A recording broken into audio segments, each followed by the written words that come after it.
Welcome. Almost half of Americans take supplements regularly. In most cases, this means multivitamins and minerals.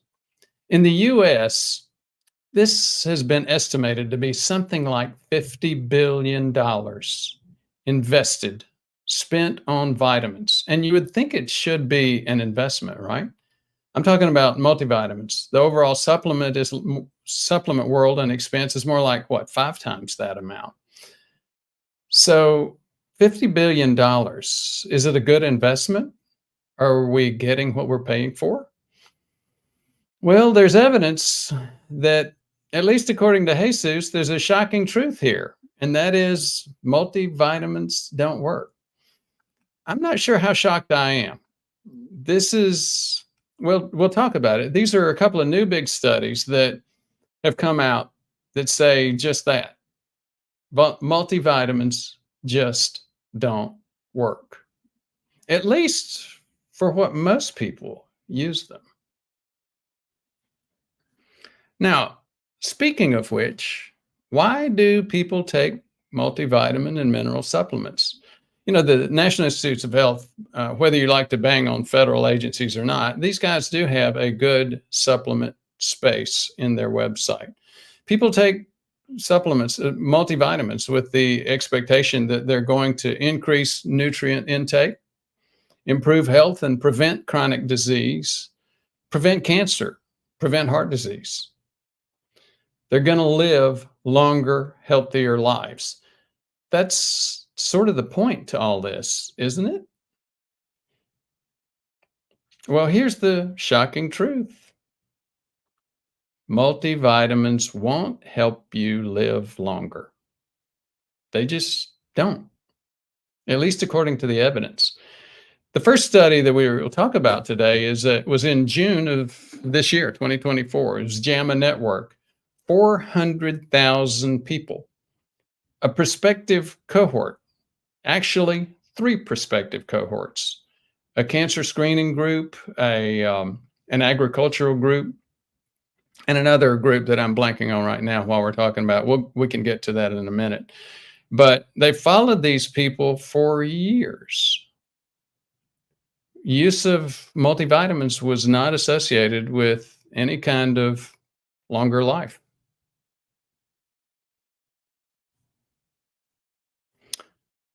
The other study we'll talk about today, and we'll refer back to some older studies as well. Like I said before in the intro, this is, many of us, myself, for example, would argue this is not really new information. But sometimes, especially in epidemiology, and sometimes in what we talk about today, you'll find that there is devil in the details. In July of 2018, 6 years ago, there were 18 million person years. Now, wait a minute. What's a person year? It's a person for 1 year. So 10 people for 1 year would be 10 person years, or 1 people for 10 years would be 10 person years. 18 million person years. Again, a huge study, also associated with the AMA. Again, both of these are in competitive enough journals, top 10 or 20 journals in medicine in the world. And again, showing multivitamin use just wasn't associated with a critical thing, something that kills about 1/3 of us, cardiovascular disease.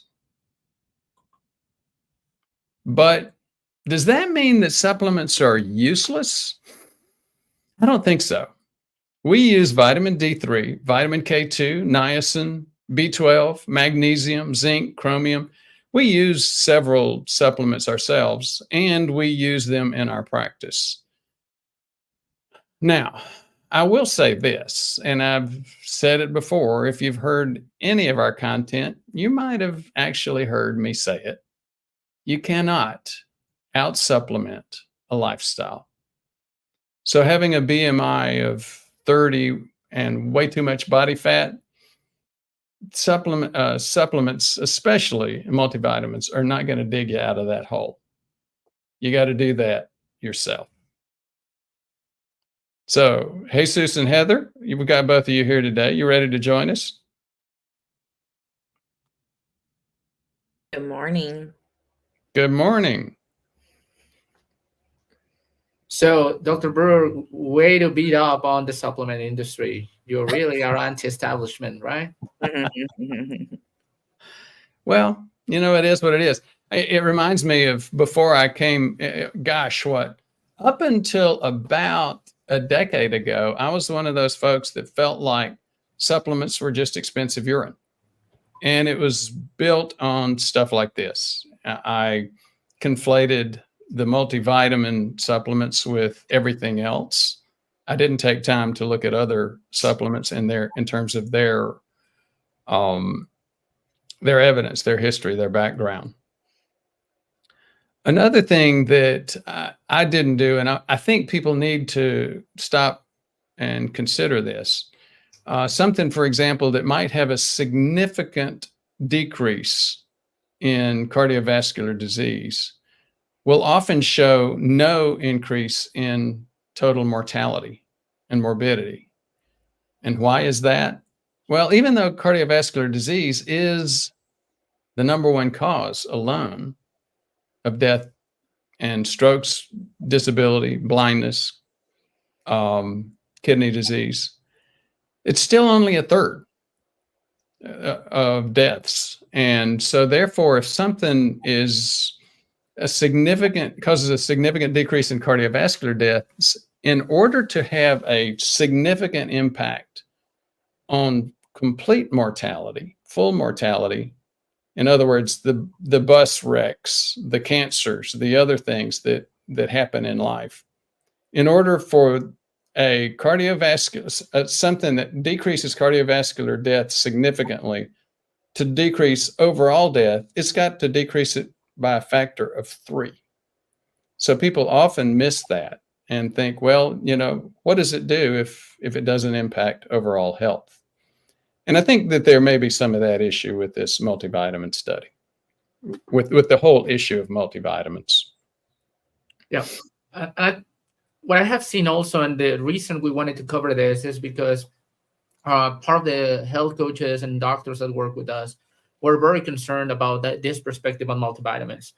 I personally didn't find strong evidence that say, well, taking multivitamins can be necessarily dangerous, like causing liver disease or kidney disease, which can happen, but it doesn't happen that often just because of the multivitamins. But I think it's similar to your perspective on stents, where somebody says, okay, I'm probably have the worst of diets. Probably I still smoke. I probably still drink alcohol.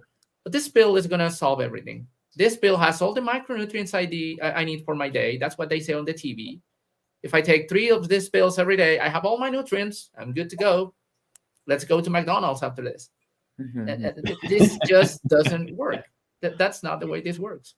So, and the damage from McDonald's is going to more than outweigh any benefit they got from that. Absolutely. And if I'm seeing a couple of comments about what's the quality behind these studies, and I'm going to say it's not the best on the sense of the studies they included. Both of these are meta-analysis, which is studies of studies, a study of studies, and they are including kind of a strong evidence on. They follow a group for a lot of years. And very large groups for a lot of years.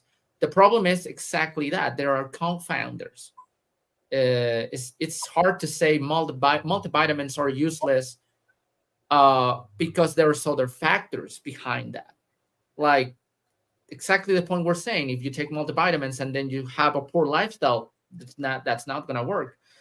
It will be interesting to see if there. I didn't find any that suggests that taking multivitamins, if you're absolutely metabolically healthy and eating a good diet, is going to help you. It sounds like if you're taking multivitamins and you already have a good diet, that kind of defeats the purpose. A good diet will give you the nutrients you need, but not everybody has that luxury. It's hard to get all the micronutrients on your diet. You brought up a couple of points. One is when you might use it. I think if you're on a very restrictive diet, like if you're Penn Jillette and eating nothing but potatoes, you might want to take a multivitamin. if you're on other restrictive diets, some of those are very popular, like the carnivore diet or the lion diet, both very restrictive. You may want to consider that. The other thing you brought up is confounders. And you see with both of these studies, and you see it with just about every study out there on multivitamins, especially, it's a healthy user effect. You go back, you look at these studies, and the people that were using vitamins, happened to be folks that had healthier habits. There were folks that were less likely to smoke. Right. Less likely to smoke. They were higher socioeconomic, more likely to have graduated from college. More females than males taking multivitamins.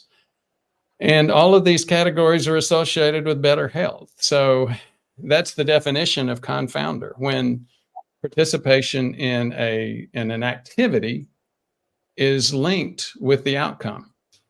And so both of the studies did some things to rule that out. But the bigger thing that they saw, and which we've seen in most multivitamin studies, is it's just too small of an effect. That's why I brought that out in the beginning. All of these tend to be very, very big studies. They're not randomized clinical trials. I'm not familiar, and I'd love it if somebody who's sitting watching us will go back, maybe Google it and see if they can find significant randomized clinical trials on multivitamins. I can't imagine there aren't any out there. There's just not a lot. And when you're not doing randomized clinical trials, you get the whole issue of, you get a lot of issues with these confounders. Yeah. It's just hard to do a multivitamin study, a significant one with randomized clinical trials. Who's going to pay for it? And then you have a bunch of different brands, different quality, different amounts, different processes behind who manufactures the multivitamin. Although the margins, the money that folks can make in the supplement industry is supposed to be really good. I don't know how high they are in multivitamins themselves. I think they tend to be more focused on a specific marketing niche as opposed to the ability to just compete otherwise in the market. And I can't imagine a multivitamin provider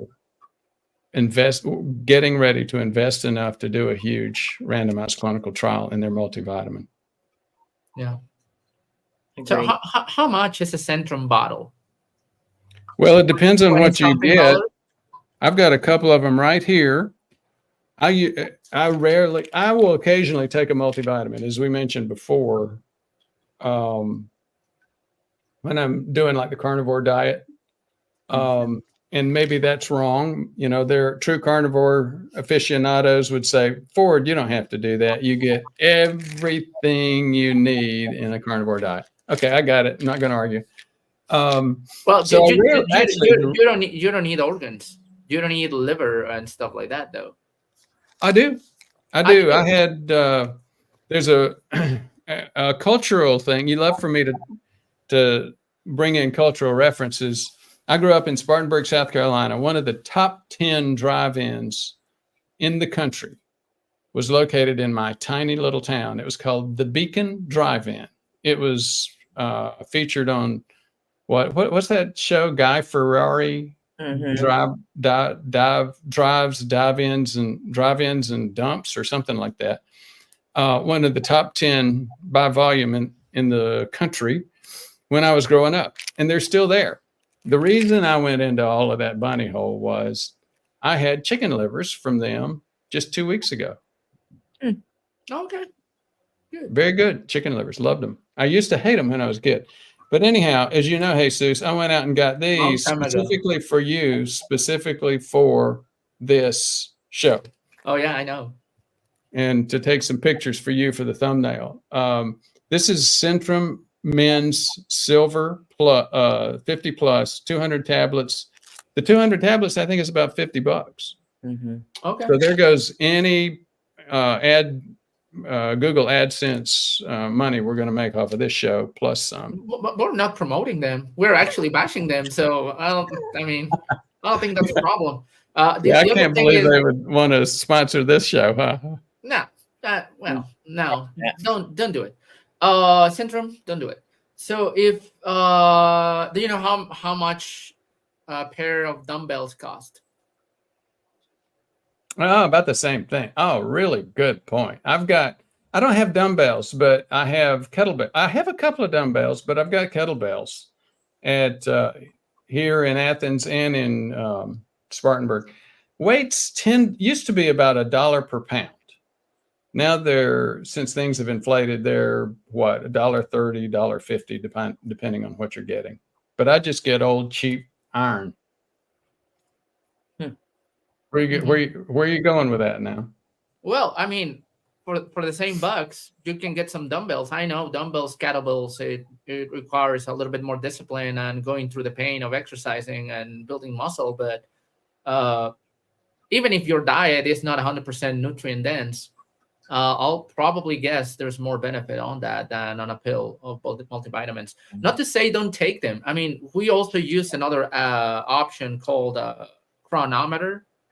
An app that will kind of give you an estimation of how many nutrients you're eating on your diet, and that can help you understand which vitamins you actually need if you want to supplement, or if it can also tell you where you can find those minerals and nutrients that you're lacking. But I understand. I mean, I can sympathize with the idea that a pill is sometimes more Convenient. convenient. Like I do that myself. Here's my vitamin D3, and I have some omega-3s over here, but not necessarily multivitamins, you know? How about you, Heather? I quit doing my multi a while ago. So I do similar supplements. I'll do zinc and CoQ10, the omega-3s, vitamin D3. That's what I do. Yep. Now I don't know what I'm going to do with these men's silver Centrum that the show's going to be over in an hour. Well, some expensive urine if you want. And expensive urine, that's right. Yep. But All I right. couldn't agree more. To me, I think one of the biggest things that we see, especially once you get past your mid-60s, is loss of muscle. Mm-hmm. And it's not so much loss of muscle mass. Everybody wants to have big, big muscles. It's loss of muscle strength. Right. Fantastic. So this was kind of a short introduction, Dr. Bro. You're getting better for those who want to know the answer ASAP. And I don't know how shocked you are about that. But I mean, almost half of the US take them because they believe they work. So Yeah. I'll suspect that from all those million of people, some people will be shocked, I guess. Before you finish if they that, let come me to see interrupt this you. video, What's that? if they ever see this video, though. But let me ask you a question. How many of those people that maybe they bought weights and maybe they're sitting in their garage and not being used, and maybe they're still buying supplements, multivitamins, and they're saying, I'm still going to take the multivitamin. And then how many of them you think are truly surprised to hear this? I don't know. You give me an estimation of that. What do you think, Heather? I don't think it's surprising. Oh man. Okay, I'll take Well, the hit. my point is, I don't think that the audience is going to be that surprised. I think a lot of them are going to say, look, I'm not going to get up every morning or every night or before I go to bed every night and go work out with dumbbells. That's not fun. It's Well, not it isn't. easy, and it's something I'd rather just. I know I'm not doing what I need to do, but at least I'll take a pill. It's just like what you were saying originally. Yeah. Go ahead. Convenience of having the multivitamin in lieu of putting in a little extra work. 2 or 3 times a week even. Well, doing this using your muscle to flex like this and put a pill in your mouth, it's easier, right? Than doing that repeatedly with a dumbbell. Yeah, that's how you get big biceps, huh? Oh yeah, 1 pill a day, grow your biceps, right? Okay, so let's Well, we'll see in the comments. We're getting a lot of comments about this. let's go dive in because that's key. Well, we Gilbert, got to do the water ball first. I know you want it. Can I you do the paid $35 $35? for that thing. Yeah, $35 water ball, please.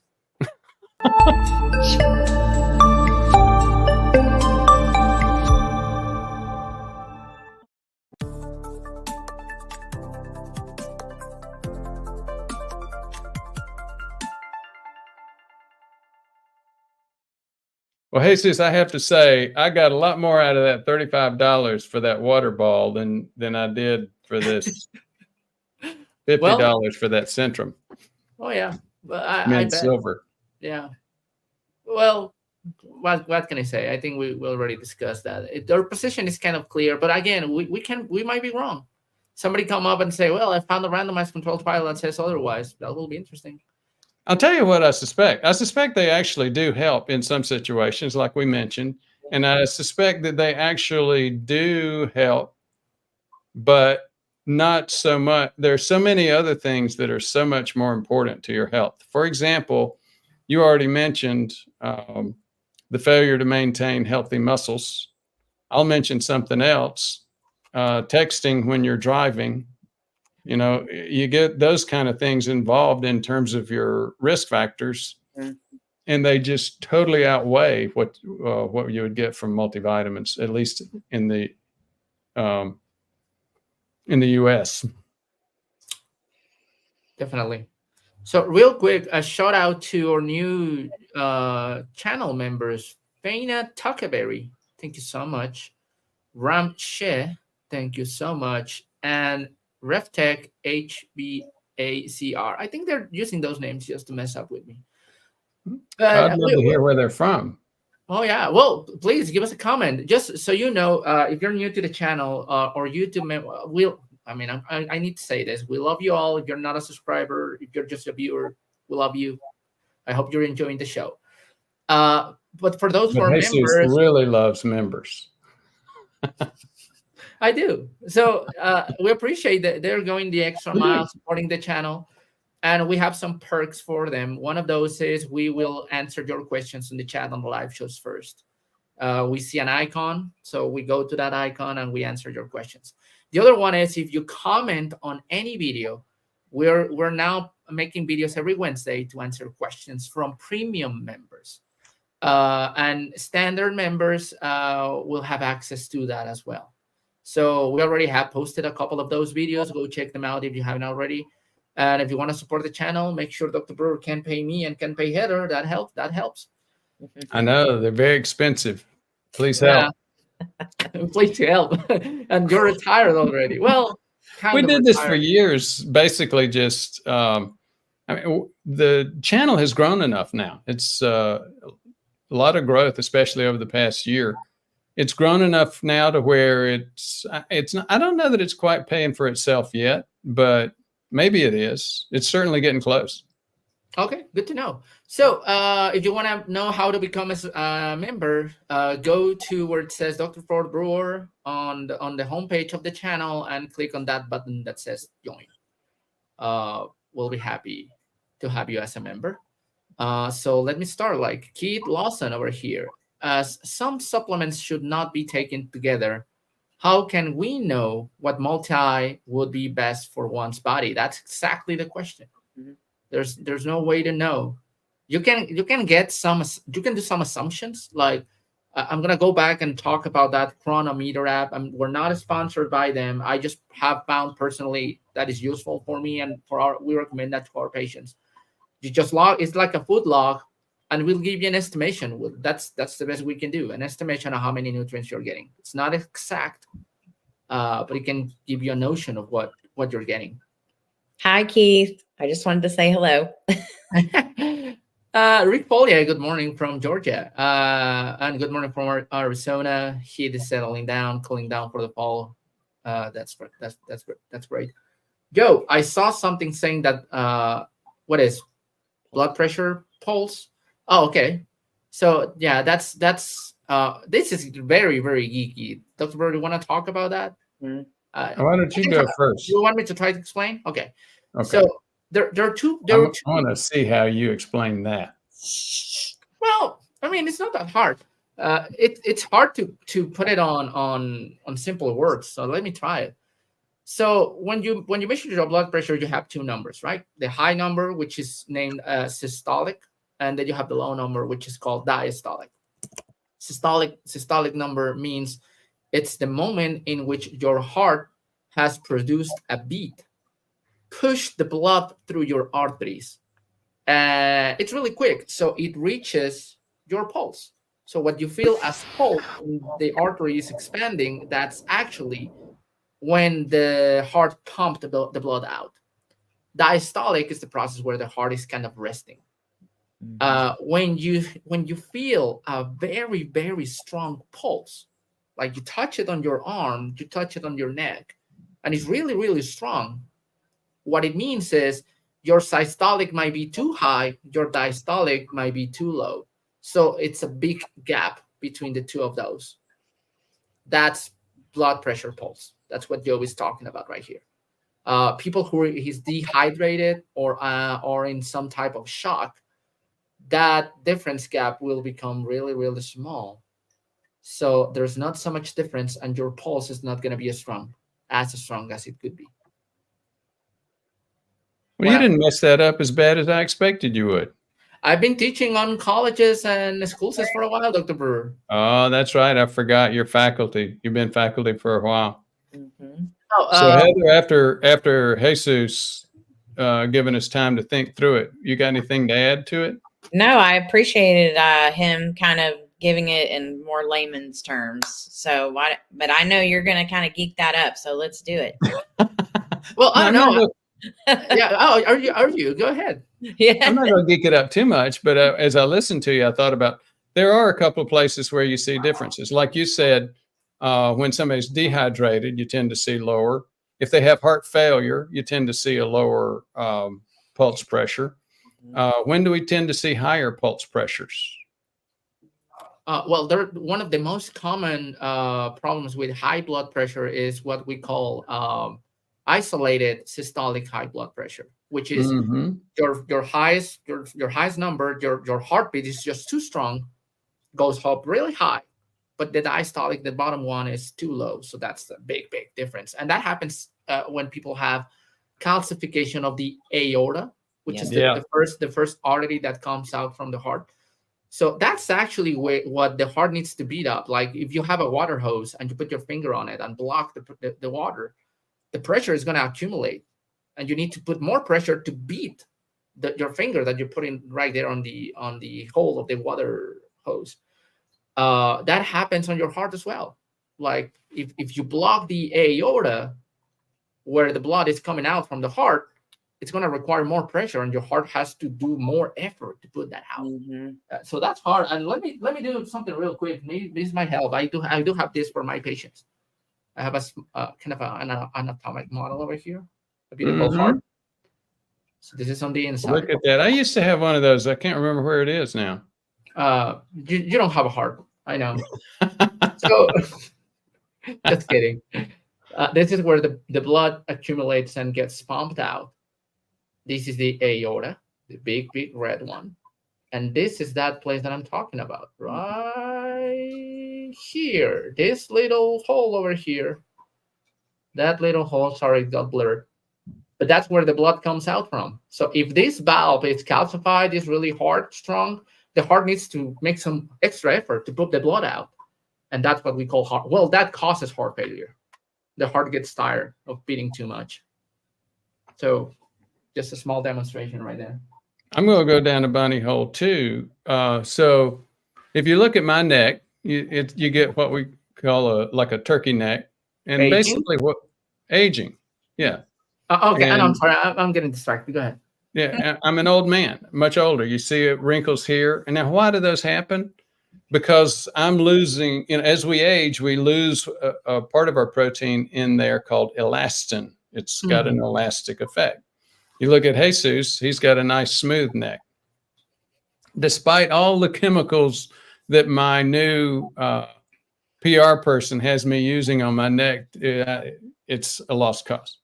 Now, the reason I bring that up is one of the places where we tend to see higher pulse pressure is with aging.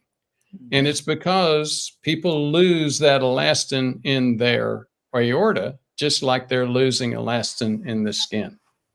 And you'll typically see somebody like a 80-year-old female with a systolic going up to like 140, 150, and then the diastolic being 70 or 60 or something. Big increase in the pressure when that heart pumps into the aorta and the arteries. They don't have the elastin that a younger person has to expand and receive that bolus of blood. So the pressure increases a lot more in older people. They get stiffer. Stiffer arteries. Mm-hmm. That's right. And guess what helps with that? I'm just gonna spoil the beans a little bit for the show for this Saturday. Well, there you go. Spoil them. Oh, it seems like we're beating up too much on vitamins, but we like vitamin K2. And there's one specific study done in postmenopausal women where they found vitamin K2 can decrease artery stiffness. Just one study. I was about to say something else, but I would have even spoiled more beans. So I'm going to back up. Mm-hmm. Yeah. Not going to say it. Well, that will be a first. Let me just go real quick to the last part of the question on Joe XXM. So it says it should be that blood pressure pulse should be between 30 and 40, but suppose perfect will be 120/70 would be the pulse pressure of 50. So, okay. So if you see there's some math in here, and I know we have a couple of engineers, you're way better than me on math. If the first assumption is that 120/70 is a good blood pressure, I don't think that's the right number. For years, it was 120/80. Mm-hmm. And that's what a really nice story I have is I used to work in a small clinic when I was doing kind of a social service to get my medical degree. And there's a bad thing that happens in Mexico. Heather, you can tell me if this happens in the US or not. Okay. Poorly trained nurses who just to take care of the patients, because there are a lot of patients, they don't even listen to the blood pressure correctly, and they just will say 120/80. It's normal. Yes. Does that happen in the US? Oh man. Oh, yes. I've never ever seen that happen. Okay. Well, I have seen and then I had a patient that Never. They put me on the vital signs, 120/80, heart rate of 80. The perfect patient, right? That's the normal. I went to see that patient. Patient was pale as a ghost, weak, tired. Blood pressure was like 80/40. Oh my gosh. And his heart rate was something closer to 40.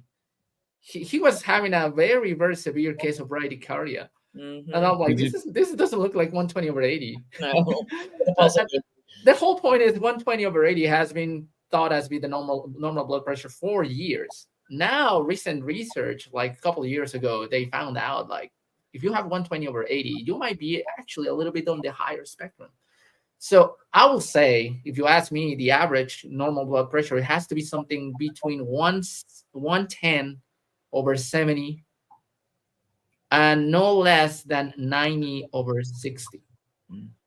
Some thin people might have 90/60, 85/55, and that might be normal for them.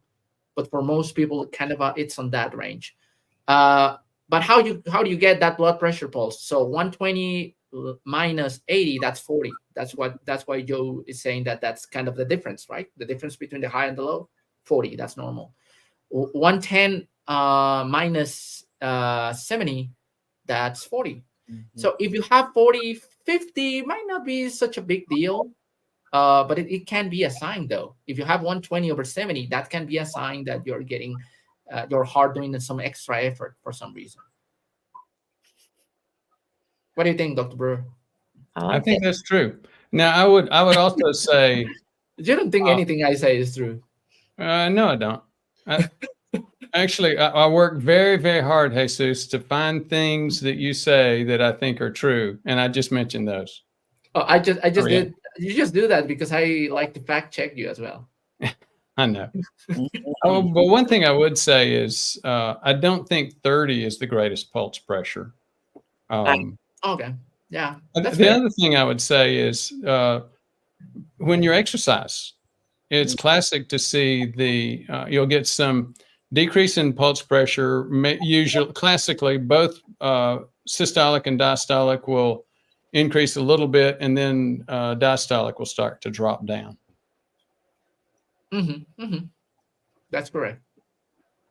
All right. Just a quick shout out to Moroni Home. What he did here is called a super chat, so you can do that as well. $5. Thank you so much. That helps a lot. Really, Thank you very much.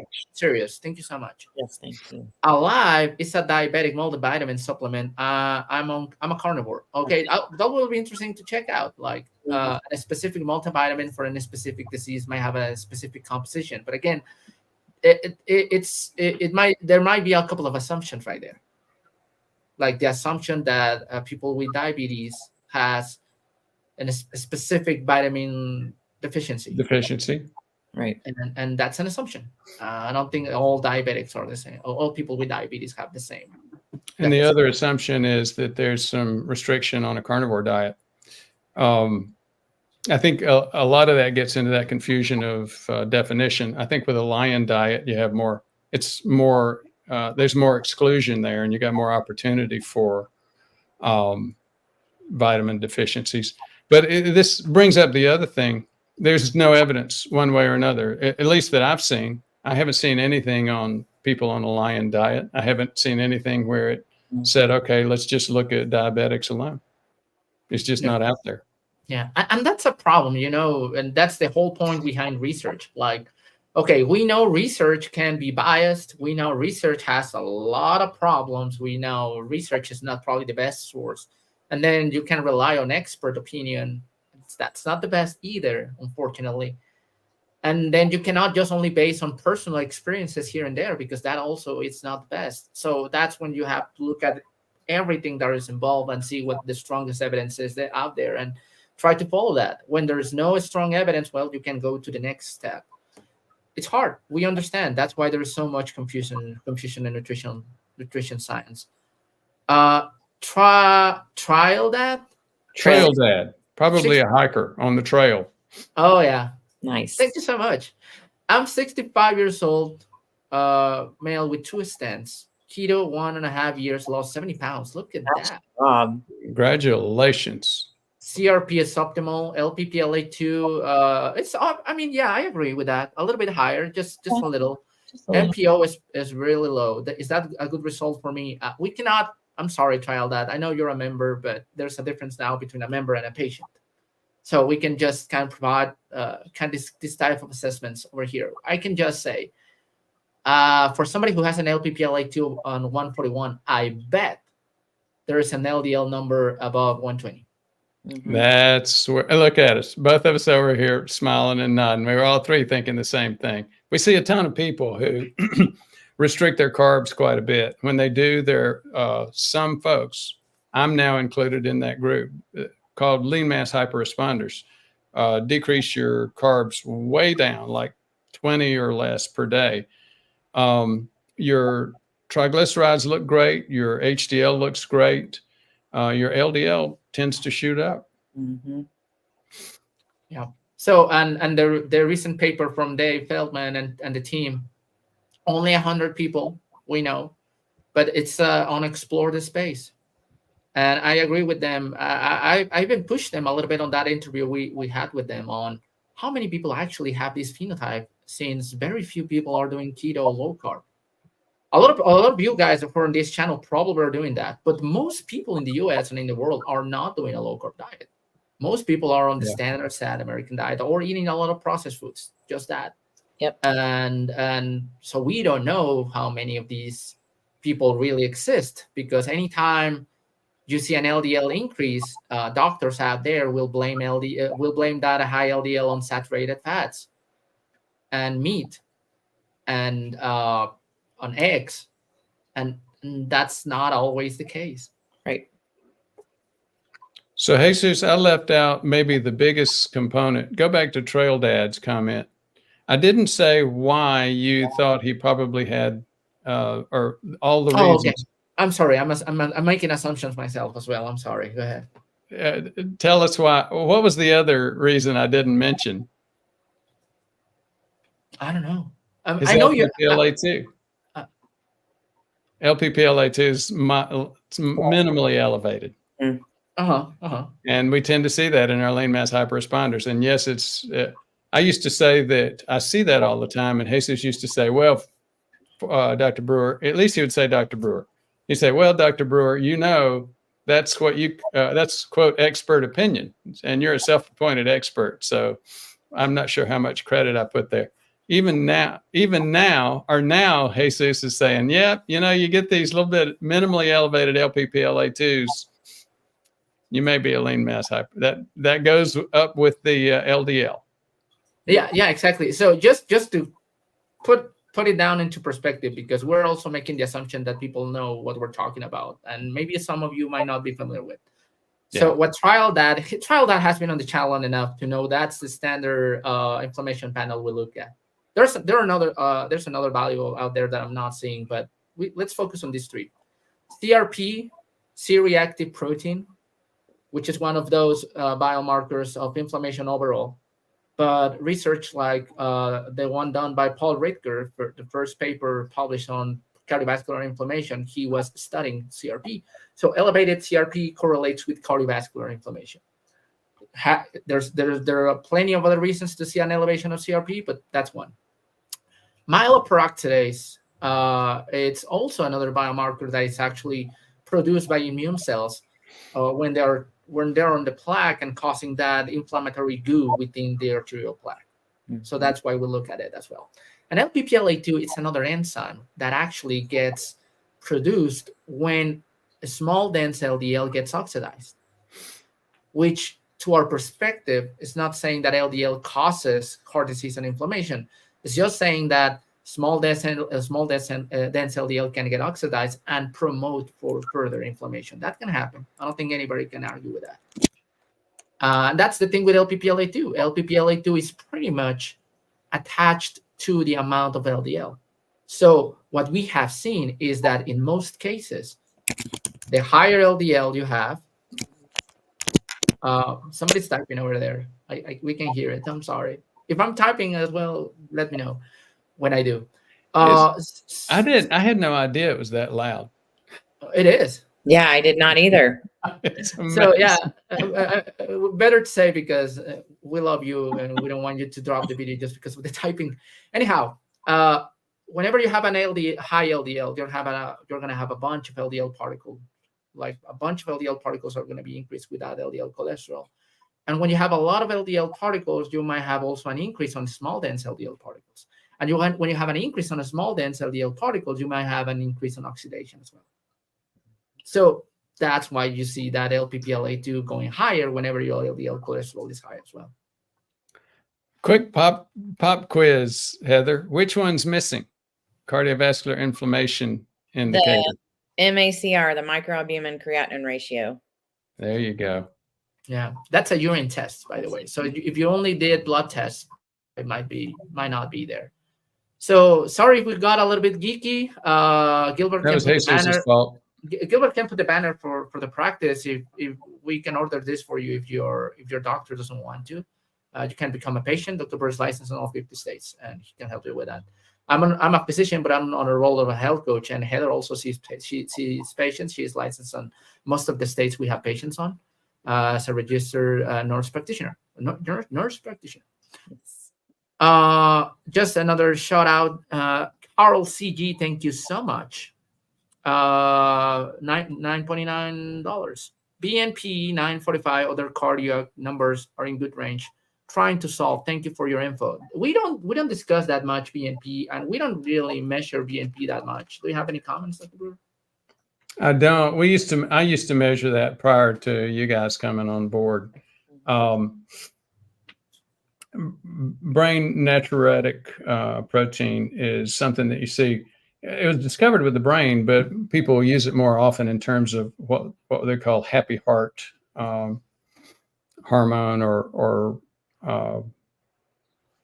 a reactant indicator? And that's a good question, Carol. We would have to dig much, much deeper than what we see here. I can tell you something. Again, not medical advice. We can do that on YouTube. One thing I personally do with my patients in Mexico whenever I see a high BNP is to get an echocardiogram. That, to me, that's kind of the first step. Of course, we want to measure other stuff, but BNP doesn't necessarily correlate with heart attacks. It correlates with heart mechanic pumping function. So that's what I can say. That's what I do with my patients over here. Let me see. We have a bunch of comments. I'm sorry, I'm searching for members. We love you all, but I apologize. That's my role over here. I'll get the hate from Dr. Brewer's instructions.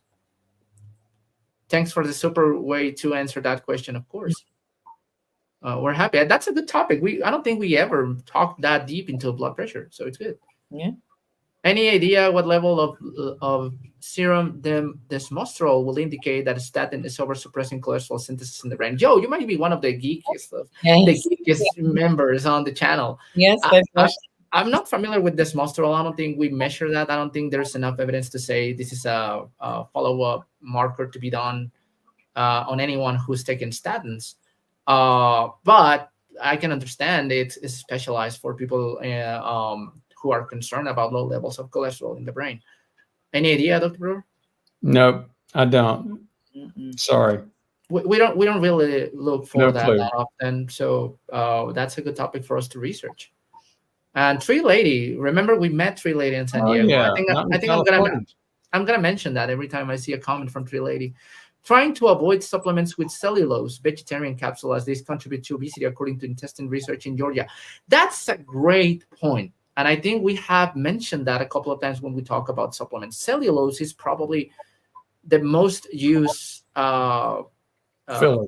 for the supplements. And it's interesting because I don't think there are enough papers to see the impact of cellulose. Of course, we can go ahead and take a look at that. That will be a very interesting topic to cover. It is interesting. I've heard that before and just never got around to looking at it. Yep. So no more questions from members. We still have like a couple of minutes. I would like to, en tu idioma. Let us know where you are. That's Frank Spanish. Gilbert, if you can put the banner, anyone who wants to see Dr. Brewer or the team as a patient, go ahead and call us or visit the website, prevnethealth.com. JMK, do most multivitamin manufacturers provide the same quality of micronutrients in their product? Short answer, I'll say no. And sometimes JMK, I think, correct me if I'm wrong, sometimes JMK is really good on putting questions that I think he or she already knows the answer to, but wants to highlight that for the people to have that kind of that knowledge, and they can also have some questions about that. So really good question. I would say no. That's called a rhetorical question. Yes. And I'm glad you mentioned it, and I'm glad you read it off, because that's one of the big issues. Supplement industry is just not regulated. Yep. Babe King, I think I do something similar to what Babe King does. I stopped taking multivitamins years ago and just take a few vitamins now, like D3, K2, zinc, and magnesium, of course.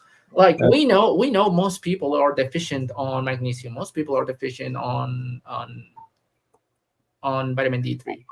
K2 has some specific uses. Zinc as well. So we're not. That's the key problem with multivitamins. You need to know what you need. I know there are some specific special testing for micronutrients in the blood. I don't know how expensive those are, and I don't know if anybody should do those. But I do think that there are some specific supplements that most people will probably benefit of.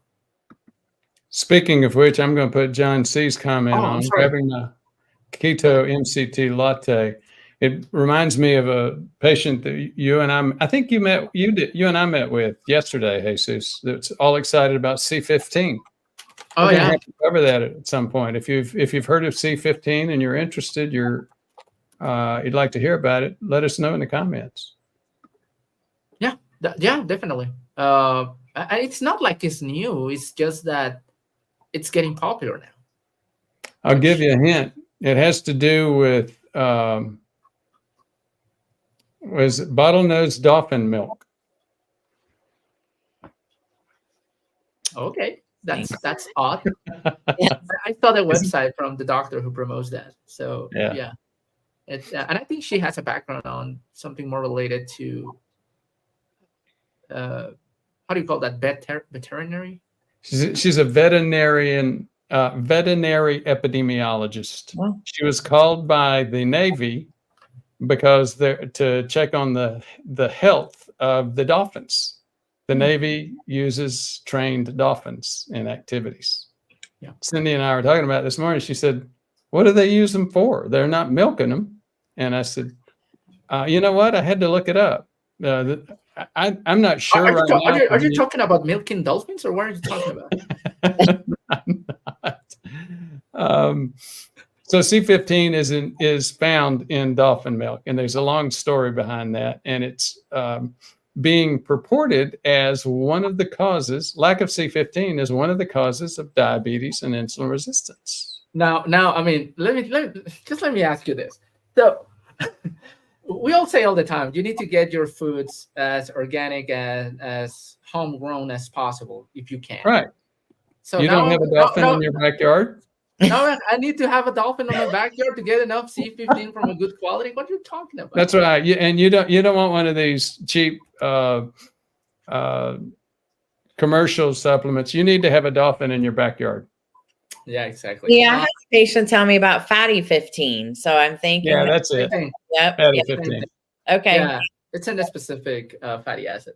Yep. Well, interesting. I mean, I think it's interesting. And we're going to also cover another topic in a few weeks. I won't say popular, but it's popular within our own patients who come on and asks us about, there's a new supplement, there's a new drug that claims to do this and claims to do that. And we like to take our time to analyze because we don't want you to get scammed also and just spend some extra $100 for something that is not going to work. Right. And I have the website saved because I need to do some more research on that too. But. Yeah. I know Nick Norwitz talked about it. I don't know if he talked about the supplement. He talked about C15. But I mean, we're going to do our due diligence before we give a strong opinion on that. You're on mute, Dr. Brewer. Yeah, because I was getting ready to type the answer to a question. And after I heard how loud it was, I've started muting myself. But Nick's recommending it from pecorino cheese, which if you're not a pecorino cheese aficionado, it's a sheep's cheese. Interesting. It's easier to have sheep on your backyard than dolphins. What's that? Easier to have sheep on your backyard than dolphins. I think so. Yes. All right. Babe King, about the research on the multivitamins. Now question is, did they check the whole food quality vitamins or synthetic like most? I don't think they said, and I'm going to tell you one thing that is going to say, well, I don't know if I'm going to believe this evidence. Most of the studies were based on questionnaires. Like, are you taking multivitamins and how often? Not necessarily the brand, not necessarily the composition. Mm-hmm. But most brands of multivitamins are synthetic. Mm-hmm. So when you have a large population of people, that's the assumption is most people are taking that. And I think that's a safe assumption to make. Like millions of people are taking the synthetic ones. All right, Dr. Brewer, I can banter with you, but I'll never call you forward. That's Dr. right. Brewer, we reached the 50-minute mark. Thank you so much for staying here with us today. Take a look at the rest of the videos. Show some love. I was really sad the last 2 weeks because we posted a video about what happens if you quit sugar for 30 days. Nobody saw that. Well, nobody to our standards. And nobody. Tens of thousands of people saw that. You're just mad because it wasn't as many as you wanted. I'm greedy, and I'm a greedy YouTube channel manager. So I would love to see those videos explode. And also when you ate 100 videos, I think what happened. I ate 100 eggs. And it's like nobody cared. Eggs. I think what happened is everybody was so impressed with Nick that they say, well, he ate 720, 100 eggs. Nothing. That's nothing. But again, I think we provide some extra perspective on that. That's not on Nick's video, so I think they both complement.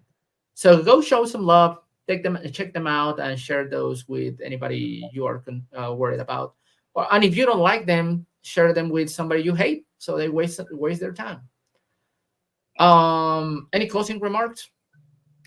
I have one. It's a question. Ranjana Narawatni says, I've often wondered how general solutions for everyone can help in medicine. Everything's a chemical reaction and everybody is different. That's true, but I think it's a really, really good point. People are different. We all have different genetics, but we have far more similarities than differences. And that's what this is all about, trying to figure out where this issue is similar and where it's different. That's what creates jobs for all of us. Mm-hmm. Dr. Brewer, 2024. Let's put that on a t-shirt. Right, there you go. Mm-hmm. All right. Well, next week, we have an experience from a patient who was able to stabilize his plaque, reduce his inflammation, and he has a really good exercise routine that we would love you to see. He's a patient of ours, and he's going to be live on the show. Let me see if it's next week. I'm sorry, it's not next week. It's on October the 31st. Oh. Next week is going to be Dr. Brewer all by himself. So you'll have him without somebody messing up with his train of thought. Let's see if we can manage that. See if I can get that ear in there. There you go. Oh yeah, it's gonna be a YouTube live, so you can see that on your TV, on your couch, or on your bed as you're doing right now, or you can see that on your phone. Any of those work. But it's gonna be the old Dr. Brewer style, shaky paper and all of that for those who have seen that before. So you'll enjoy it. That's right. So, as Jesus has said, it's a little bit old school. We're going to see if we can get some more shaky paper in there. And I'm doing a real good job of messing up the technology each time I have a show. You're the best. Okay, All right. See you next week then. Thanks so much. Bye-bye. you guys.